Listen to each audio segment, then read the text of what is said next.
The dust here doesn't settle, it lingers. It hangs in the dead air like a shroud, each mote a memory of something that once was, now ground into forgotten grit. I breathe it in.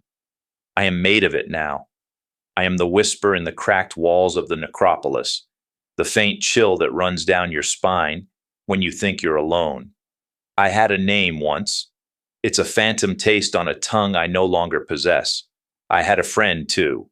Her name was Lena. That name I remember. I hold on to it like a drowning man clutching a splinter. We arrived in this place the way all children do, I suppose, through a door that wasn't there a moment before, tumbling out of a dream and into a waking nightmare. The spiral, they call it.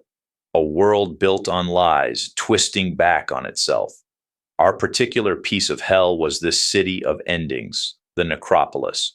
Sun-bleached bones of forgotten giants formed the architecture, and the sand that choked the streets was finer than ash. For a time, we survived. Hope, in the nowhere, is a fragile, desperate thing.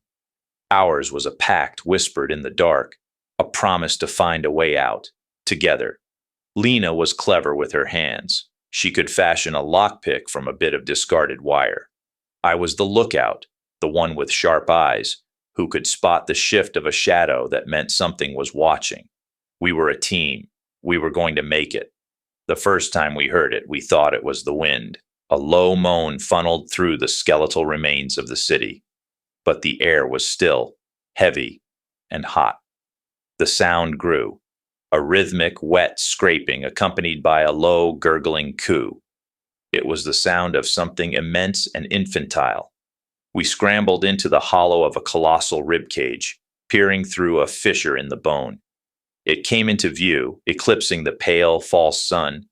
A baby, a thing of impossible scale, its skin a mottled, waxy gray, stretched taut over a frame of soft, malformed bone. It crawled on its belly, its single, grotesquely oversized hand pulling its mountainous form forward. The scraping was the sound of its fingernail, thick and yellowed like old ivory, gouging a trench in the stone ground. And its eye. It only had one, a vast, black, wet moon set in the center of its face. It didn't blink. It just saw. It scanned the ruins with a dreadful, placid curiosity, the cooing in its throat vibrating through the very ground we hit upon. We learned its patterns. It was drawn to sound, to movement, to the flicker of life in a dead world. We learned to be statues. We learned to be ghosts. Our mistake was born of desperation. We'd found a mirror intact, shimmering with a strange, oily light. Not a reflection, but a window. It showed a different place, a place with green things and real light. It was a way out. We were sure of it. But it was across an open plaza, a killing ground we had always avoided. "We have to be quick," Lena whispered, her voice tight with a terror that mirrored my own. Silent, like mice. We moved. Bent low, we scurried from the cover of one crumbling monument to another. The sand muffled our footsteps. The silence was absolute, a held breath. We were halfway there. My heart hammered a frantic rhythm against my ribs, a drumbeat calling for the monster. And then it happened. A loose stone. My foot slipped. It wasn't a loud sound, just a small clatter, a pebble skittering across the flagstones. But in that crushing silence, it was a scream. The gurgling stopped. From behind a leaning mausoleum, the eye appeared. It swiveled, locking onto our position. The coo returned, but it was different now. It was a hungry sound, an interested sound. The great hand rose, casting a shadow that swallowed us whole. "Run!"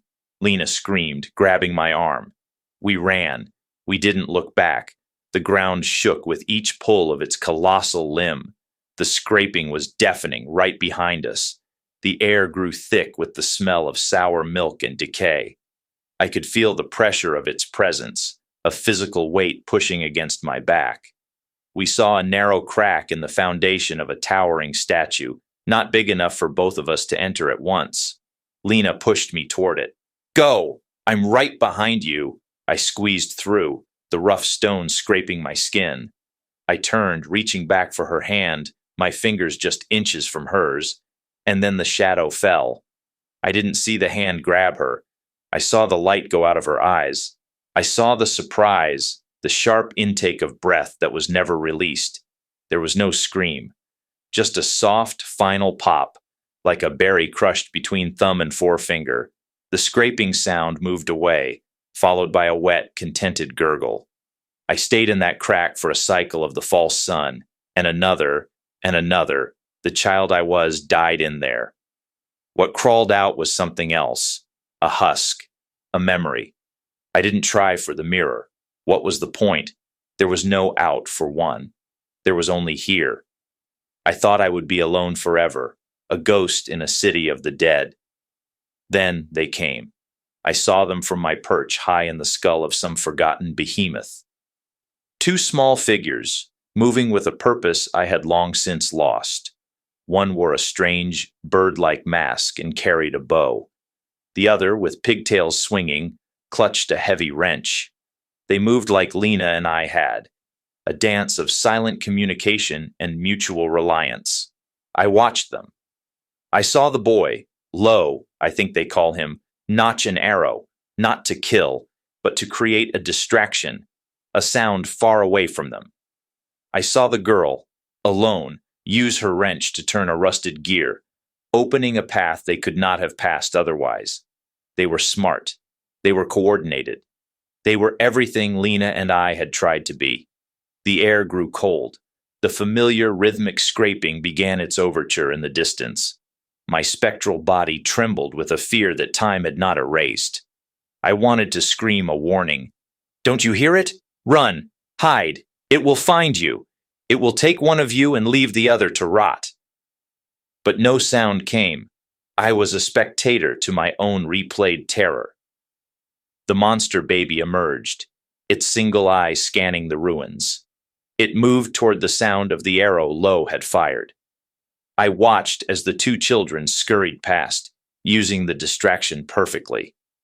They navigated the very plaza where I had lost Lena. They were a whisper, a breeze. They reached the base of a towering, cracked hourglass, and working together, found a way to climb it.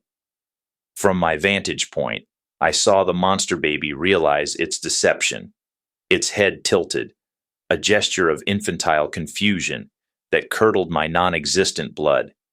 Its eye swiveled, searching, and for a terrifying moment, it seemed to look right at me, through me, as if sensing the stain of my failure. Then it looked up, toward the hourglass, and saw them. The coo became a shriek of frustration, a sound that cracked the very stones. It lunged, its massive hand smashing into the base of the hourglass. Sand, ancient and black, poured from the cracks, but they were already too high. They were climbing, vanishing into the mechanisms of the upper city, into the deeper coils of the spiral. They were gone. The monster baby wailed, a terrible, lonely sound that echoed through the necropolis. Then silence returned, the same silence that had followed Lena's death. But this time, it was different. It wasn't just empty. It was filled with their absence, with the echo of their success. They made it. They moved on. And I am still here. I am the dust on the ground they walked upon. I am the memory of a misstep. I am the silence that follows their footsteps, and the cautionary tale for the next children who fall into this place. A warning that no one will ever hear.